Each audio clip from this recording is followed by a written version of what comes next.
హైదరాబాద్ లో కన్సల్టేషన్ మరియు 3,500 రూపాయల colour Doppler test Avis hospitals లో ఉచితంగా పొందండి. నమస్తే రమ్మగారు. నమస్తే జయ. ఏదైనా పాత కథ ఒకటి చెప్తారా? పాత పుస్తకంలో కథ చెప్తాం. ఓకే. పూర్వం కళింగ దేశానికి సంపాతి అని ఒక రాజుగారు ఉండే. సంపాతి. ఈ సంపాతి పేరు తెలీదా నీకు? లేదు రమ్మగారు. చూసావా, నీకు రామాయణం తెలియజేయ, నేను చాలా బాధపడుతున్నాను. నిజంగా తెలియదు రమ్మగారు, సారీ. రామాయణంలో జటాయు ఉన్నాడా? అవును, ఉన్నాడా?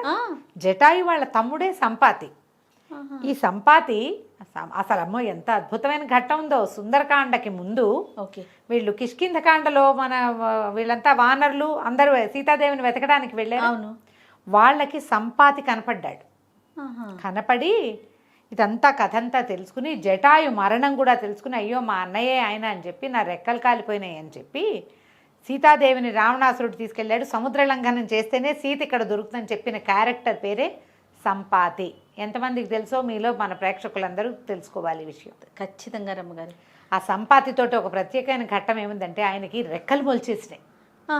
ఈ రాముడి సంగతి చెప్పాక ఆ రెక్కలు మొలిచిన ఘట్టంలో ఉన్న శ్లోకం చదివితే అనారోగ్యం తగ్గుతుందని చెప్తారు. ఎంత మంచి విషయం. మీరు ఇన్ని రోజులు మాకు చెప్పలేదు రమ్మగారు. చూసావా, మీరు చెప్పలేదు మాకు తెలియదు అంటున్నారు. కానీ ఎంత మంచి విషయం కదా, ఎంత మంచి విషయం. నిజంగా తెలుసుకోవాల్సిన విషయాలు కదా. సంపాతి ఆ క్యారెక్టర్ పేరు. ఇప్పుడు ఈ కథలో ఈ రాజుగారి పేరు కూడా సంపాతి. బాగుంది. ఈయన చాలా మంచివాడు, ఉత్తముడైన రాజు. బాగా సంపదలు ఉన్న రాజ్యం వాళ్ళది. పుండరీకపురం అనే నగరంలో రాజ్యం చేస్తున్నాడు ఈయన. చాలా కాలం పిల్లలు పుట్టల. ఏవో ఆ హోమాలు, ఈ హోమాలు, ఆ యజ్ఞాలు, ఈ యజ్ఞాలు ఎన్ని చేశాకో ఆయనకి ఆ శివుడి వరం వల్ల ఒక కుమార్తె లభించే అవకాశం వచ్చింది. అయితే ఏమిట, ఆ పిల్ల తాలూకు వివాహమైన 9వ రోజున, కుమార్తెకి వివాహమైన 9వ రోజున బ్రహ్మరాక్షసుడు ఆమె భర్తని మింగేస్తాడు.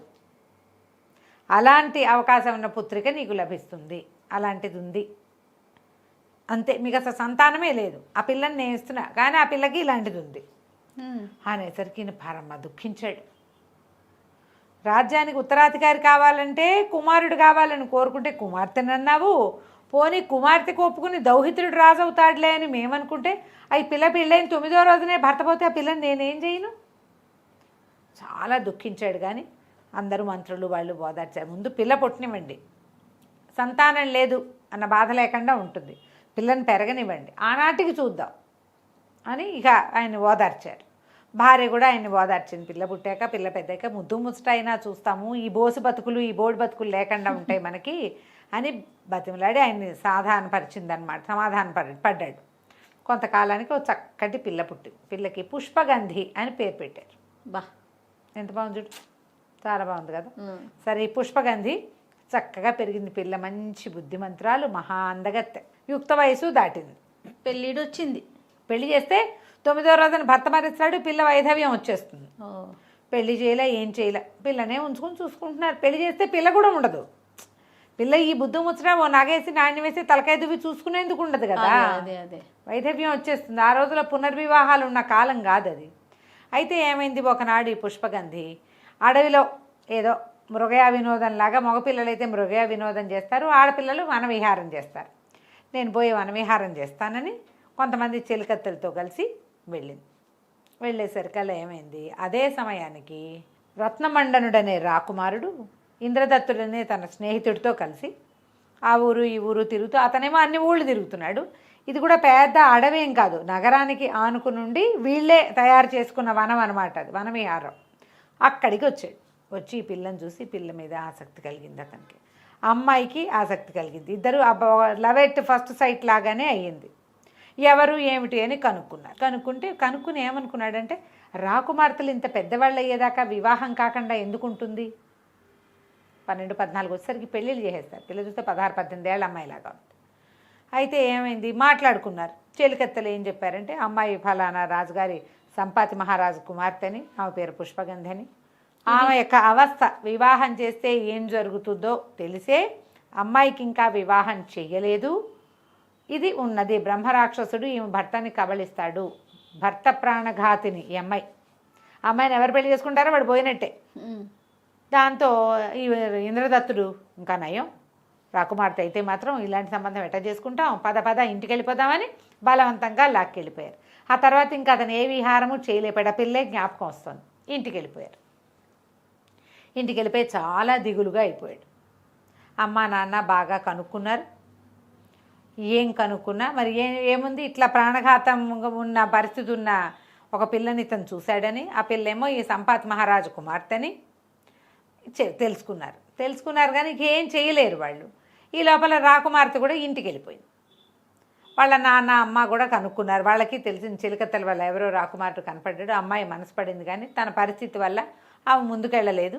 ఆ అబ్బాయి కూడా వెళ్ళిపోయాడని వీళ్ళు చాలా దిగులు పడ్డారు. అయ్యో, ఇంత యవ్వనవతి అయిన పిల్ల, వివాహం మీద ఆసక్తి సహజంగా కలుగుతుంది, ఏం చేయాలి అని చాలా దుఃఖపడ్డారు. అయితే అక్కడేమైంది, ఈ రత్నమండనుడు ఏమైనా సరే వివాహం చేసుకుంటే ఆ అమ్మాయినే చేసుకుంటానని పట్టించు, మరణించినా సరే అయినా సరేనన్నాడు. మొండికెత్తేసరికల్లా ఈ పిల్ల ఫలానా పిల్ల అనేసరికి పిల్లని తెచ్చుకోవచ్చు. వీళ్ళు పెళ్ళి, వాళ్ళకి పెళ్ళి ఎందుకు అభ్యంతరము, పిల్ల వైధవ్యం వస్తుంది కాబట్టి. సరే కబురు చేస్తే వీళ్ళు చెప్పారు క్లియర్గా, పెద్దవాళ్ళందరూ సభలో తీరుండగానే, మా అంతటి మేమైతే వివాహం చేయదలుచుకోలేదు, ఎవరిదైనా ప్రాణం పోతుందంటే ఆ పనికి ఇచ్చగిచ్చము, మీరే ఆసక్తి చూపిస్తున్నారు కాబట్టి మీ ఇష్టం, ఇదిగో ఇది జరిగింది అని చెప్తున్నాం కదా అన్నారు. అనేసరికల్లా వాళ్ళు మా రాకుమారుడి సంగతి తెలుసుకునే జాతకాలు కూడా చూపించారు. జాతకం చూపిస్తే ఈ అమ్మాయికి వైధవ్యం ఉంది క్లియర్గా, మరి అతనికి కూడా గండం ఉంది. 2 మ్యాచ్ అయినాయి కదా. ఇప్పుడు 2 జాతకాలు చూసాం, ఈ అమ్మాయికి ఇది, ఆ అబ్బాయికి అది కనపడుతోంది. సరే బాగానే ఉందని ఎలాగూ 2 జాతకాలు ఈ రకంగా కలిసినాయని వివాహం ఒప్పుకున్నారు. అంతే కదా, మామూలుగా చెప్తారు, ఐదోతనం తక్కువ ఆడపిల్లని అల్పాయుష్షు మగవాడిని కలుపుతాడు భగవంతుడు అని చెప్తారు. ఇప్పుడు ఆ పిల్లవాడు చనిపోవడమ్మా ఎక్కడా కూడా.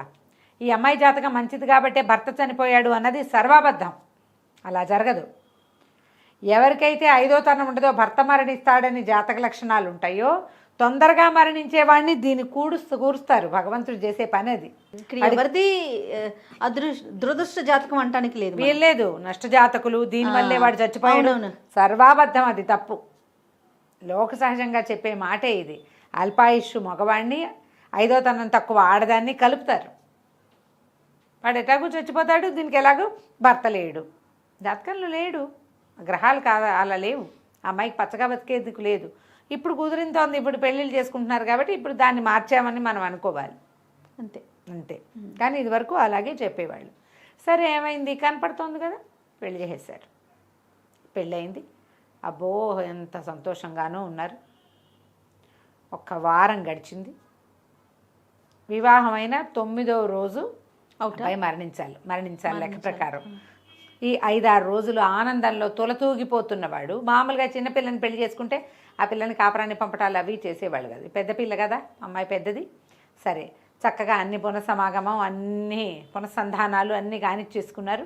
ఓ వారం అంతా బ్రహ్మాండంగా గడిచింది. ఈ ఆనంద సందోహంలో 9వ రోజు మరణం అని మర్చిపోయాడు రాకుమారుడు.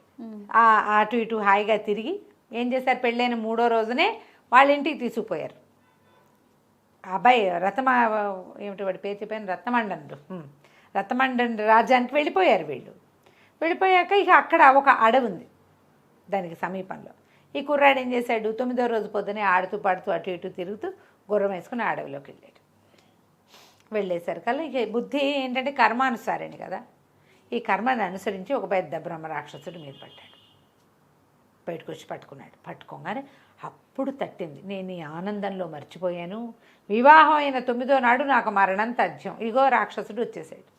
ఆయన ఏమన్నాడు, బ్రహ్మరాక్షసుడు, చాలా ఆకలిగా ఉన్నాను, నువ్వు చక్కగా బలిసి బాగున్నావు, నిన్ను తినడానికే పట్టుకున్నాను అన్నాడు. అనగానే తను చాలా ఉలికిపడి ఏమన్నాడంటే, అయ్యా నాకు నిజానికి ఇప్పుడు గండము ఉంది, నా భార్య జాతకము ఇసువంటిదే, ఇందులో అనుమానం ఏం లేదు. కానీ నేను ఇంట్లో చెప్పకుండా వచ్చేసాను.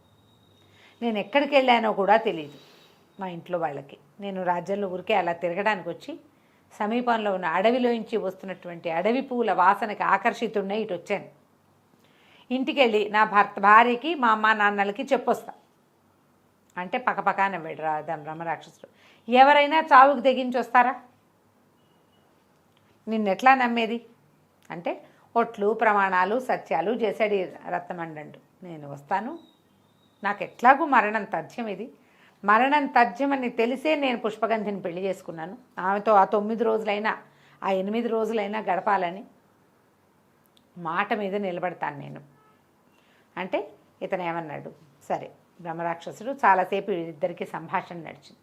సరే ఒకవేళ నువ్వు తిరిగి రాకపోతే నీకు ఎలాంటి పాపం వస్తుందో తెలుసా అన్నాడు. చెప్పండి, సెలవు ఇవ్వండి, ఏ పాపం అయినా వింటానన్నాడు. వింటానంటే అతను ఏమన్నాడంటే, తను ఆకలిగా ఉన్నప్పుడు ఆహారం తింటూ ఉండగా ఎవరైనా వచ్చి ఆహారాన్ని అర్థిస్తే వాడికి కొంత పెట్టకుండా ఉండేవాడికి పరమ పాపాలు చుట్టుకుంటాయట.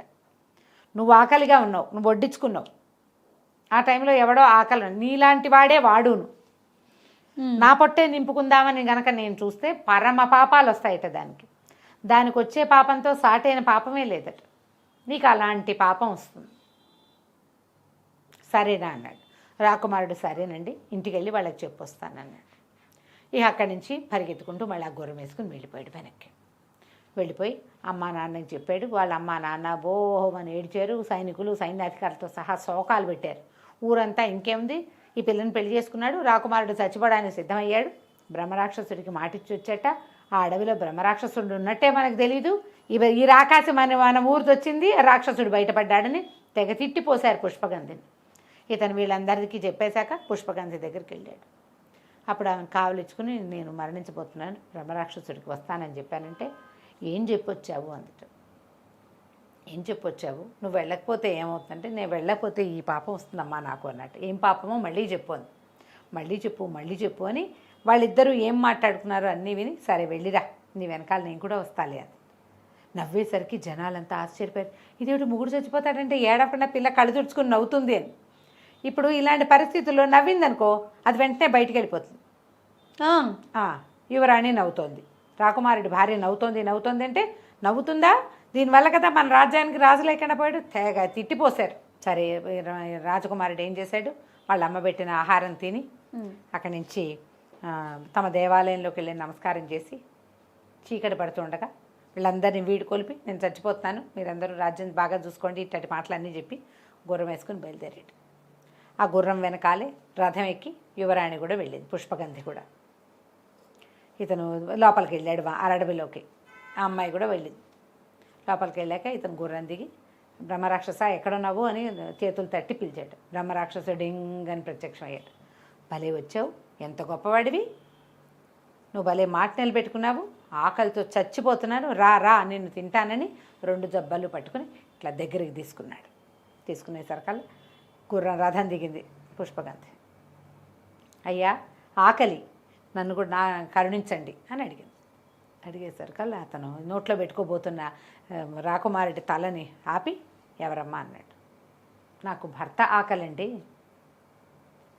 మీరు భోజనం చేయబోతున్నారు, మీకు ఒక ఆకలి అయితే నాకు ఇంకొక ఆకలి, నా ఆకలిని తీర్చండి, నా భర్తని నాకు ఇస్తే కానీ నా భర్తృ ఆకలి తీరదు అని అడిగింది. అడిగేసరికి బ్రహ్మరాక్షసుడు ఆశ్చర్యపోయాడు.